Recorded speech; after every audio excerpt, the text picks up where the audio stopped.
Hello everyone, my name is Sahib, one of the faculty members of Rancho Chemistry. तो ये आपकी पहली video है बीएससी फिफ्थ सेमेस्टर के लिए ऑर्गेनिक केमिस्ट्री के पार्ट की। अगर अब मैं बात करूं ऑर्गेनिक केमिस्ट्री के पार्ट की बीएससी फिफ्थ सेमेस्टर की, तो उसके अंदर एक नया टॉपिक आता है आपके लिए और वो होता है स्पेक्ट्रोस्कोपी। स्पेक्ट्रोस्कोपी एक ऐसा सब्जेक्ट है जो आपकी ऑर्गेनिक के लिए इतना क्रूशियल है कि आप सोच भी नहीं सकते, इतना ज़्यादा इम्पोर्टेंट सब्जेक्ट है। अगर आपने कल को केमिस्ट्री परस्यू करनी है तो स्पेक्ट्रोस्कोपी के अंदर जीनियस होना आपके लिए बहुत इम्पोर्टेंट है। लेकिन स्पेक्ट्रोस्कोपी क्योंकि बहुत ही डिफरेंट सब्जेक्ट है, तो हम उसको ऐसे समझेंगे कि कभी हमें लाइफ में दिक्कत ही ना आए, कभी हमें लाइफ में दिक्कत ही ना आए।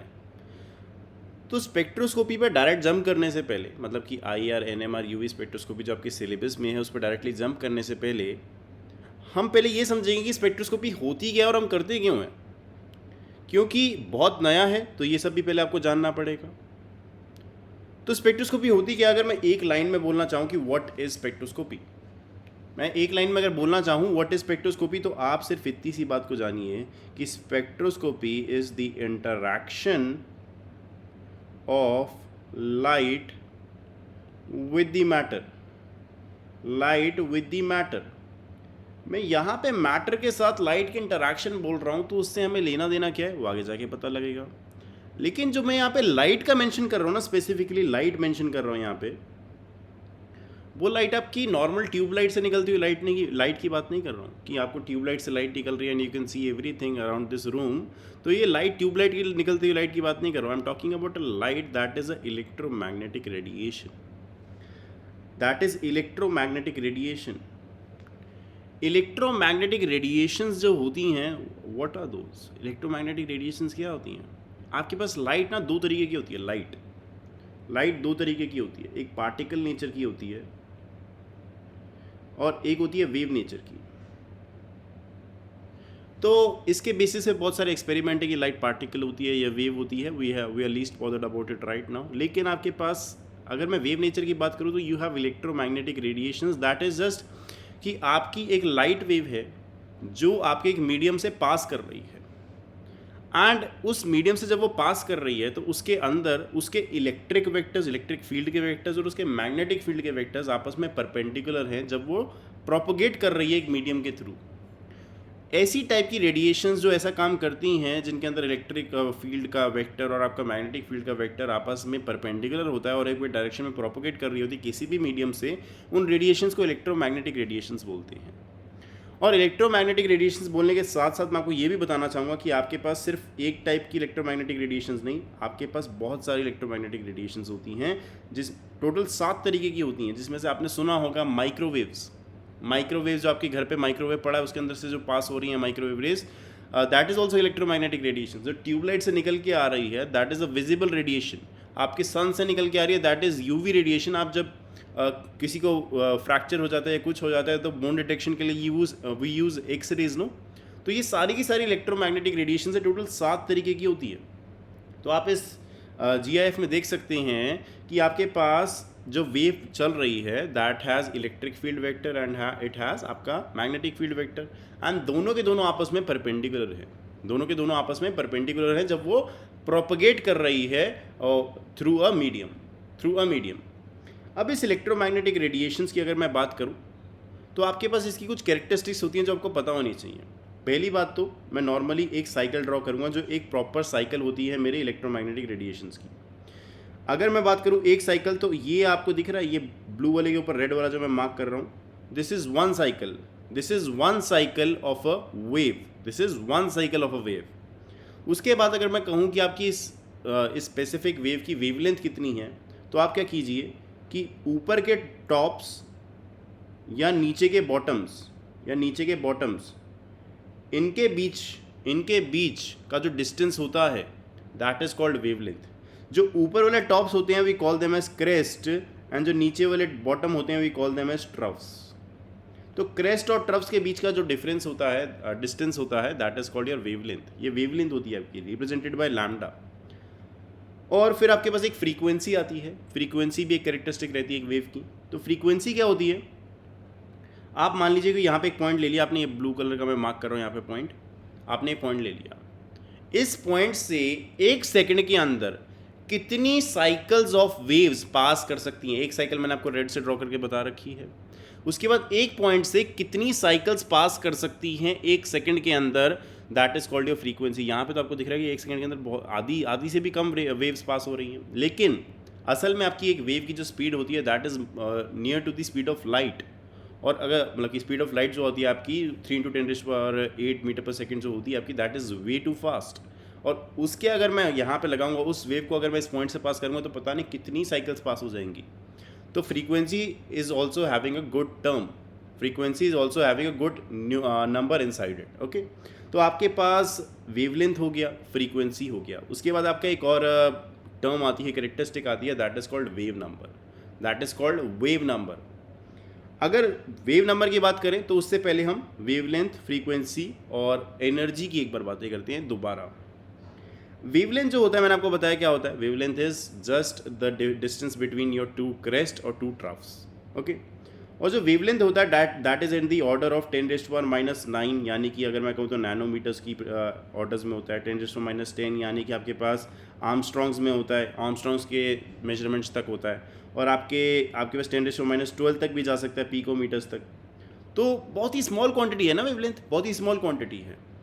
अगर मैं फ्रीक्वेंसी की बात करूँ तो that is number of cycles पर सेकेंड, और इसको हम इजी भाषा में लिखते हैं हर्ट्स। इसको हम इजी भाषा में लिखते हैं हर्ट्स। क्या लिखते हैं? हर्ट्स।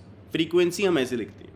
अब एक और चीज़ होती है, मैंने आपको बताया कि इलेक्ट्रोमैग्नेटिक रेडिएशन 7 तरीके की होती है and they have different energies inside them. सबकी एनर्जी डिफरेंट होती है and that energy is governed bye a formula that is E = h/nu and h/nu = hc/λ। ये आपने बहुत ही अपने लोअर क्लासेस के अंदर पढ़ा भी हुआ है ये।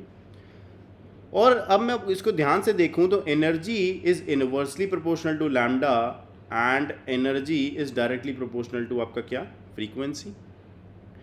अब लैम्डा ना बहुत छोटी क्वांटिटी है, तो इसको और ये इन्वर्सली प्रोपोर्शनल भी है आपकी एनर्जी से। तो सिंप्लीफाई करने के लिए we use a term called wave number. जो वेव नंबर होता है बेसिकली दैट इज आपका रेसिप्रोकल ऑफ योर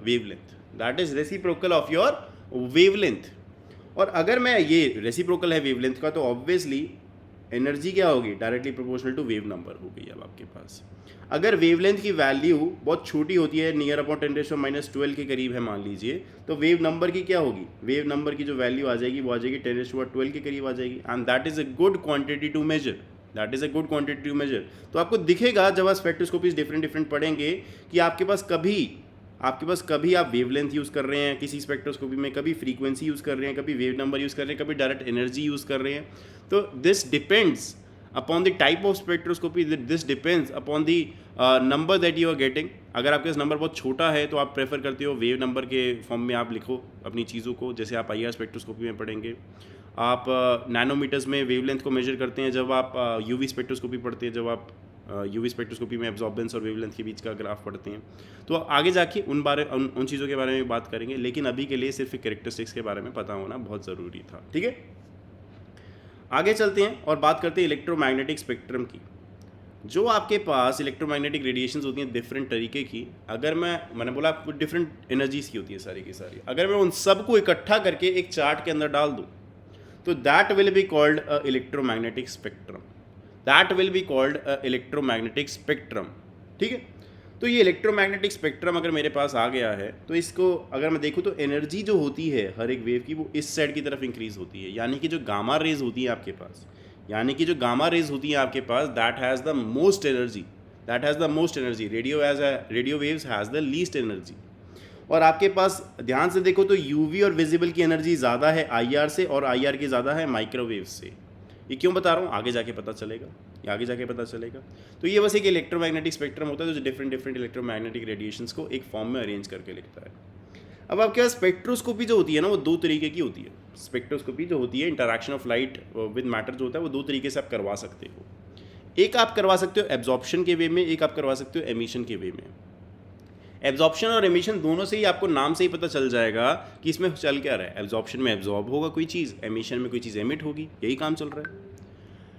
अब आपके पास क्या है, मान लीजिए कि आपके पास एक वाइट लाइट है, एक वाइट लाइट है। वाइट लाइट से अगर मैं एक प्रिज्म सामने लेके आता हूँ, एक वाइट लाइट के सामने एक प्रिज्म लेके आता हूँ, तो जैसे ही वाइट लाइट प्रिज्म से पास होगी और डिटेक्टर से डिटेक्ट होगी, दिस इज अ डिटेक्टर से डिटेक्ट होगी, तो आपके पास जो दिखने को मिलेगा वो एक कंटिन्यूस स्पेक्ट्रम मिलेगा, क्योंकि प्रिज्म जो होता है डिस्पर्जन शो करता है, वो वाइट लाइट को स्प्लिट कर देता है 7 कलर्स के अंदर, तो आपको एक कंटिन्यूस स्पेक्ट्रम देखने को मिलता है। लेकिन मान लो मैंने अब क्या किया, एक सैंपल लिया जिसके अंदर गैस थी, मतलब गैस के अंदर एटम्स भी थे, सिंपल सी बात है, गैस के अंदर एटम्स थे। अब इस गैस के अंदर से, गैस के पहले मैंने क्या रख दी, एक वाइट लाइट रख दी, ये ऐसे जल रही है, वाइट लाइट रख दी।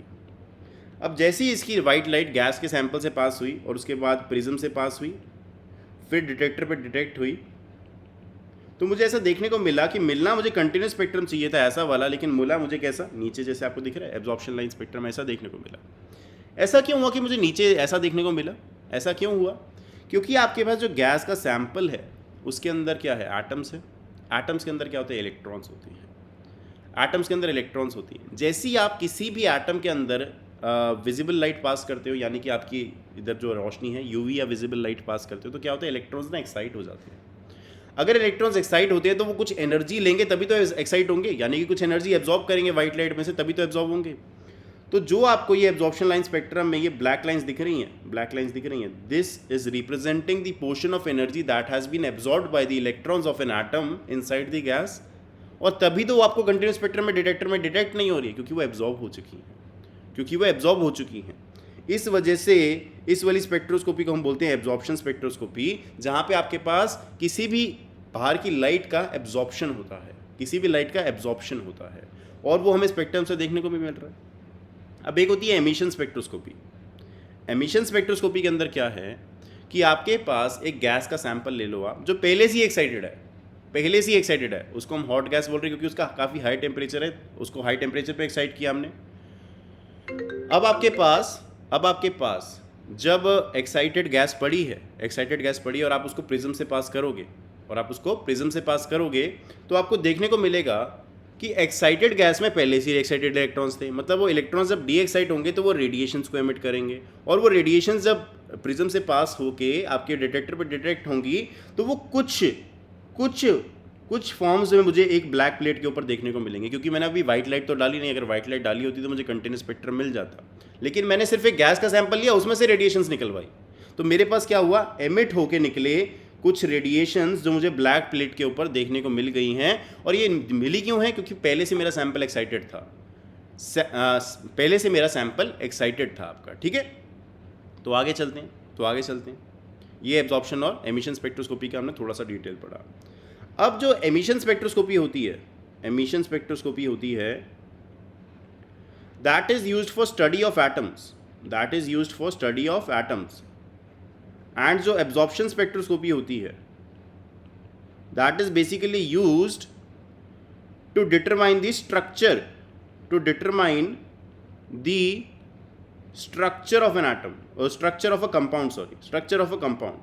तो बेसिकली एब्जॉर्प्शन स्पेक्ट्रोस्कोपी एक ऐसी स्पेक्ट्रोस्कोपी है जो इल्यूसिडेट करने में काम आती है स्ट्रक्चर्स को, जिसमें से आप इस सिलेबस में जो आपके ऑर्गेनिक केमिस्ट्री का सिलेबस आएगा, आपके 6th सेमेस्टर में भी कुछ स्पेक्ट्रोस्कोपीज आएंगी। तो आपके पास जो अभी ऑर्गेनिक केमिस्ट्री के सिलेबस में जो आने वाली वीडियोज़ में रहेगा, वो रहेगा आपके सबसे पहले तो यूवी स्पेक्ट्रोस्कोपी, फिर आपके पास रहेगा IR स्पेक्ट्रोस्कोपी, और फिर आपके पास रहेगा NMR स्पेक्ट्रोस्कोपी। इसके अलावा जो स्पेक्ट्रोस्कोपीज होती हैं, जो एब्जॉर्प्शन स्पेक्ट्रोस्कोपीज होती हैं, वो आपके पास होती हैं माइक्रोवेव स्पेक्ट्रोस्कोपी। आप इसके बारे में भी पढ़ोगे जब आप 6th सेमेस्टर में आ जाएंगे, माइक्रोवेव स्पेक्ट्रोस्कोपी।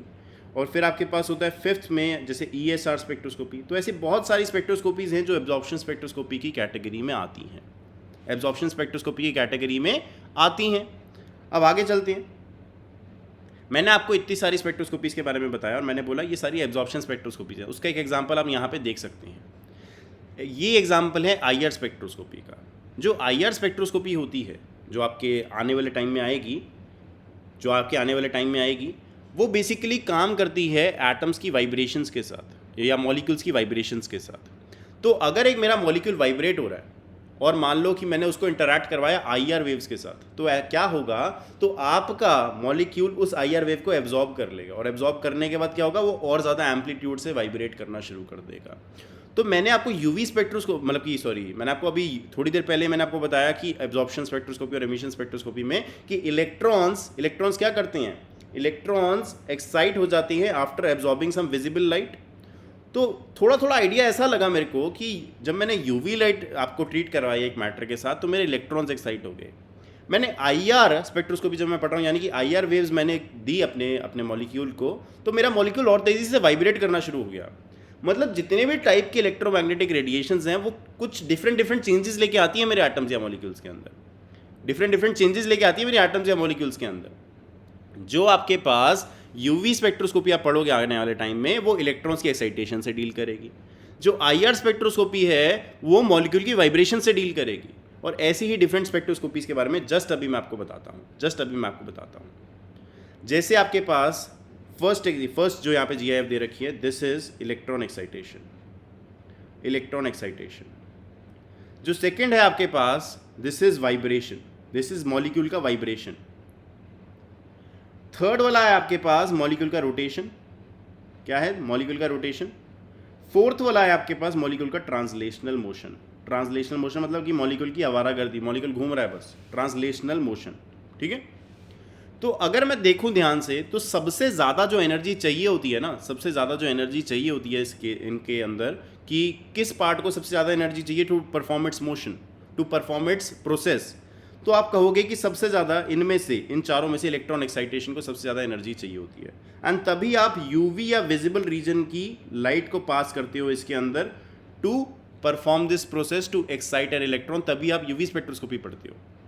आप वाइब्रेशंस के अंदर इलेक्ट्रॉन एक्साइटेशन से थोड़ी कम एनर्जी लगती है, तो उसके अंदर आप यूज़ करते हो IR वेव्स का, और IR वेव्स का यूज़ करते हो, यानी कि तभी आप इसको IR स्पेक्ट्रोस्कोपी के नाम से जानते हो। उसके बाद जो रोटेशन होता है, रोटेशन आप 6th सेमेस्टर में पढ़ोगे, और रोटेशन जब आप देखते हो, रोटेशन को जब आप स्टडी करते हो, रोटेशन ऑफ अ मॉलिक्यूल को, तो रोटेशन के लिए थोड़ी और कम एनर्जी चाहिए होती है, एंड तभी आप इसमें यूज़ करते हो माइक्रोवेव स्पेक्ट्रोस्कोपी। जो आपके पास घर पे माइक्रोवेव होता है, वो इसी फिनोमिना पे बेस्ड होता है कि आपकी रोटेशन होती है, एनर्जी बढ़ती है, हीट प्रोड्यूस होती है, तभी आपके पास फूड गर्म हो जाता है आपके पास। वो सारी डिटेल माइक्रोवेव स्पेक्ट्रोस्कोपी की है, not to worry about it right now. तो आपके पास ये अंदाज़ा तो देखने को मिल गया होगा कि आपके पास डिफरेंट टाइप की इलेक्ट्रोमैग्नेटिक रेडिएशंस क्या करती हैं, डिफरेंट टाइप के इलेक्ट्रोमैग्नेटिक रेडिएशंस डिफरेंट टाइप के चेंजेस लेके आती है मेरे एटम्स या मॉलिक्यूल्स के अंदर। और जैसे कि यूवी स्पेक्ट्रोस्कोपी में हम अगली क्लास में पढ़ेंगे कि वो इलेक्ट्रॉन एक्साइटेशन से डील करती हैं, और देखेंगे कि वो कैसे प्रेडिक्ट करवा सकती है मेरे किसी स्ट्रक्चर को, क्या उनके अंदर यूजेस हैं। फिर IR स्पेक्ट्रोस्कोपी में पढ़ेंगे कि उसके क्या यूजेस हैं। फिर आपके पास NMR आएगा, और NMR को देखेंगे कि उसके क्या यूजेस हैं। और NMR थोड़े डिफरेंट कंसेप्ट पे चलता है आपका। तो NMR को इस वाली जगह पे मैंने तभी इंक्लूड नहीं किया, इस एनिमेशंस में इंक्लूड नहीं किया, आगे से NMR थोड़ा डिफरेंट कंसेप्ट पे चलता है। ये सारी एब्जॉर्प्शन स्पेक्ट्रोस्कोपीज़ मैंने आपको बताई हैं। ट्रांसलेशन का ऐसा कोई स्पेक्ट्रोस्कोपी नहीं होती है, ट्रांसलेशनल मोशन की ऐसा कोई स्पेक्ट्रोस्कोपी नहीं होती है, लेकिन बाकी सारे मोशंस की आप स्पेक्ट्रोस्कोपी से डील कर सकते हो। इनफैक्ट हर एक डिटेल उसके बारे में जान सकते हो। तो अब हम अगली वीडियो में मिलेंगे, जिसके अंदर हम शुरू करेंगे यूवी स्पेक्ट्रोस्कोपी, और जानेंगे कि यूवी स्पेक्ट्रोस्कोपी जो इलेक्ट्रॉन एक्साइटेशन से लेना देना है जिसका, वो कैसे हमें फ़ायदा दे सकती है। ठीक है, तो थैंक यू सो मच, हम अगली वीडियो में मिलते हैं। Take care, bye bye.